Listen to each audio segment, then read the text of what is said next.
Hi, welcome to today's Conversion Corner. We're going to go through what it takes to save some money with your Dark Eldar, leveraging the passengers that come from the Venom, Ravager, and Raider kits, and using them to bolster up either your Cabalite squads or even create a unique Archon.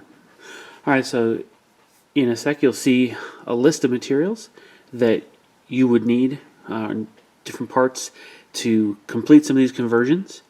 So go ahead and pause. You can write them down if you want, and just a few seconds after that, we'll get back to the actual video. Thanks.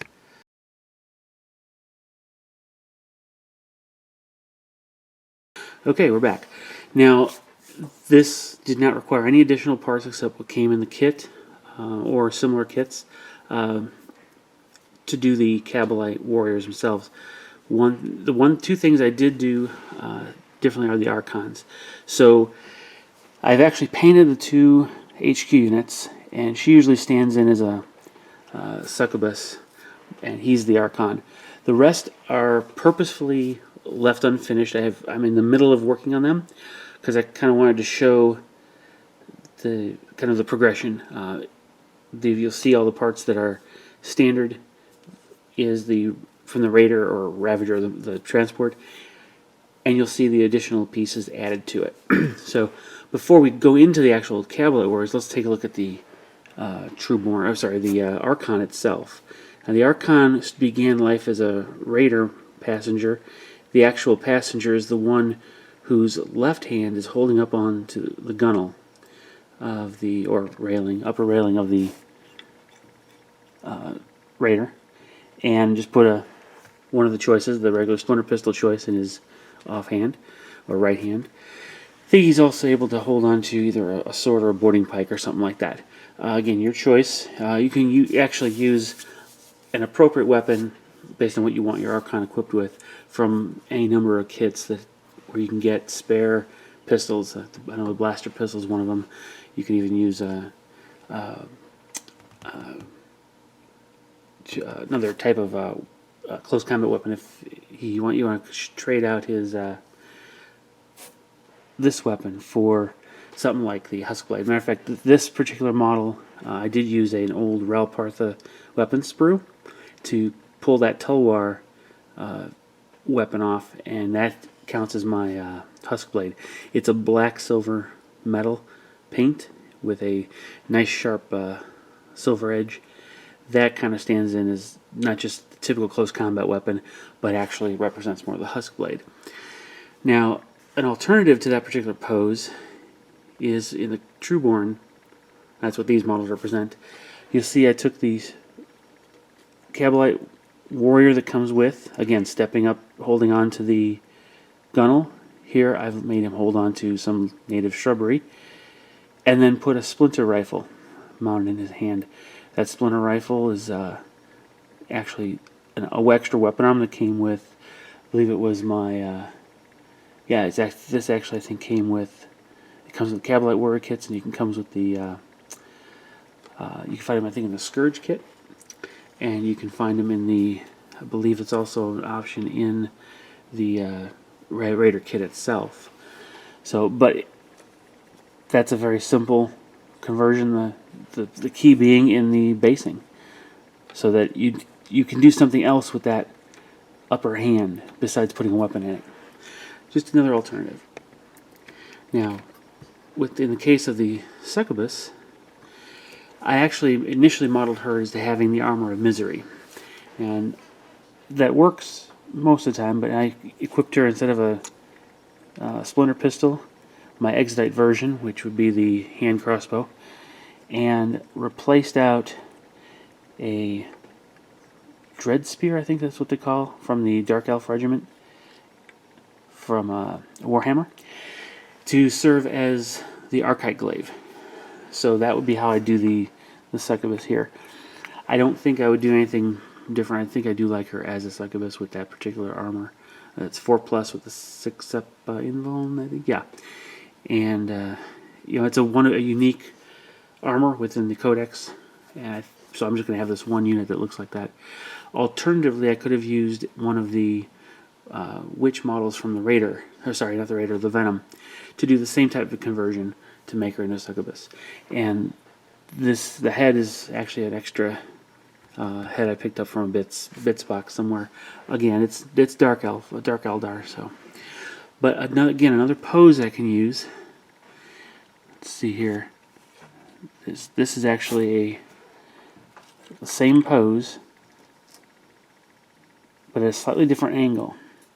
So in this case, I have used instead of putting a close combat weapon in her right hand, I put a splinter rifle, an extra splinter rifle from the Raider kit, carrying it offhand like you would a normal rifle, and then put the equivalent of a power sword. This is going to actually be my agonizer. You'll see in a future my army showcase for this, how I use the agonizer rules to reflect slightly different weapons combinations for my auxiliary army. And so by painting this up, she'll end up with what will either be a power sword or an agonizer, which is basically a poison power sword. So by adding those two weapons, which are all extras from the Raider kit, I end up with another Cabalite warrior. Okay, and that one actually can be a sergeant. Now, another possibility is using the gunners from the Ravager kit. Now, I bought the Ravagers instead of the Raiders, so I could build the Raiders and have a lot of extra parts. So essentially, I got 8 additional Cabalite warriors. 9 out of my 2 Ravagers, and so it actually works out to be 7 Trueborns and an Archon and a Succubus. So for an extra $12 per kit, $24, I got 9 extra models that way. Saved a little bit of money and have some unique models, but all of these are nothing more than the seated Ravager side gunners. And by just replacing the arms with the arms from a Scourge kit, that's where these came from, and the weapon from the Scourge kit, I now have 2 Dark Lances, well, actually 3 Dark Lances, but 2 from these particular, on these 2 particular models, I think it's a Heat Lance, I think, and a Shredder. Now, in addition to the side gunners, you've got the front 4-gunner, and he's very, very similar in pose. He does have the loincloth. That's the only difference really in him. But the same concept works, so I've given him the Dark Lance as well. Very, very simple conversion, and now I've got 5 additional heavier special weapons that I can throw into 1 or more Trueborn kits.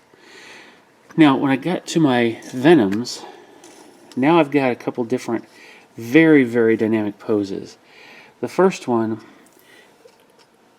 she's actually supposed to be on the side of the Venom fin, holding up onto the gunnel again. And it's a very dynamic sprinting pose. And taking inspiration from one of the older metal Tau Pathfinder models, I decided to put the Heat Lance and Shredder weapons from a Scourge kit onto these 2 sprinting. Actually, they are witches, but again, looking at the real difference between a witch and a Cabalite warrior is really the one leg is not as armored and one of the shoulders does not have armor. So when you look at the Scourge kit, the armor is actually on the arm as well.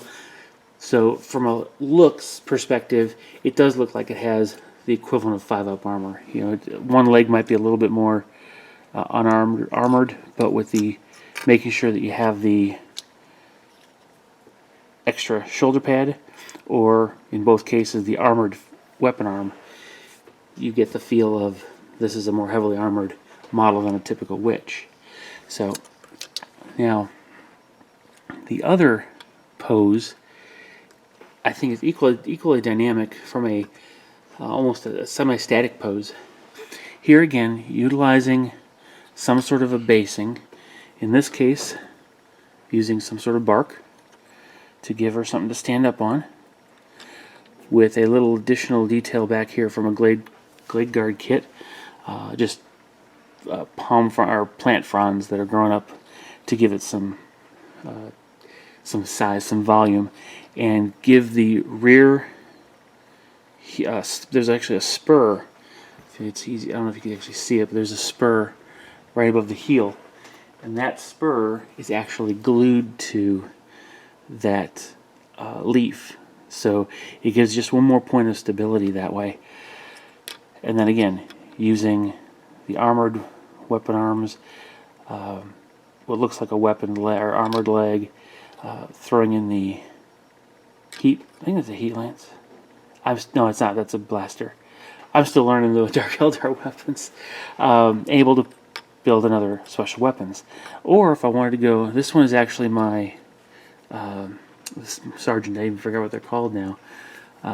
For the Trueborn, she does have a relatively lighter armor, but again, the entire weapon arm, which comes from the what do you call it? The Black Arc Corsair kit, and this weapon arm is actually holding on to nothing. It's just holding on to it's a grip, an open hand, gripping the stock of the splinter rifle that is mounted to the base.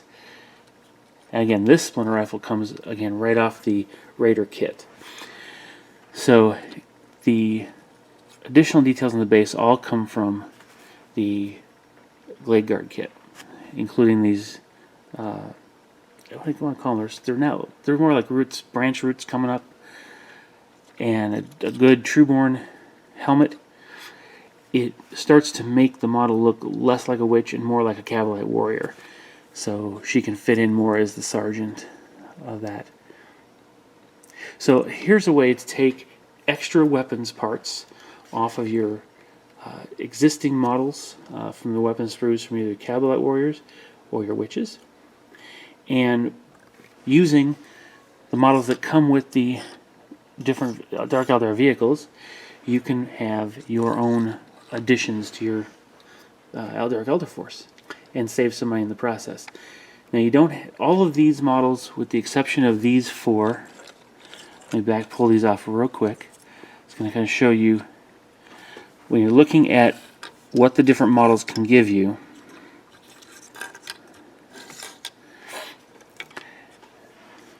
These are from the Raider kit.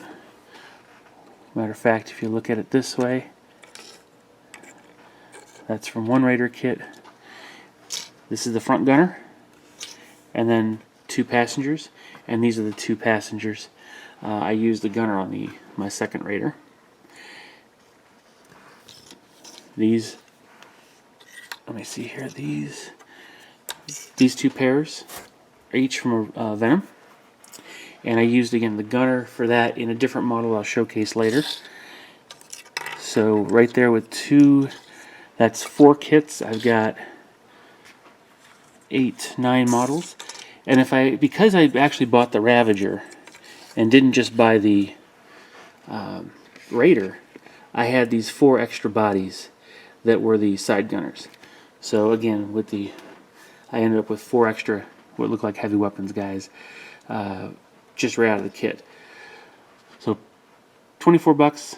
I got a lot of heavy weapons put in. Now, of course, those heavy weapons did come from Scourge kits that I have. So I don't know if you end up having a lot of Scourges, that makes it a lot better.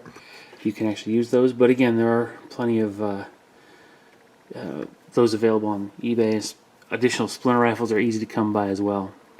So a lot to choose from as far as weapon options, but though it may look nice to put those Cavalite warriors on the side of the Raider or the witches on the side of the Venom, it makes just as much sense and a little more economical to actually use them to build up your infantry units. So I hope this gives you some inspiration for some ways to increase your army size, especially in some of the units that where the models actually come with additional passengers. I don't know if there are other armies that have a similar model structure when it comes to their transports, but Dark Eldar, take advantage of it. So hope this gave you some ideas. Let me know what you think, comment below, and share, like, and subscribe, and I'll see you in the next video. Bye.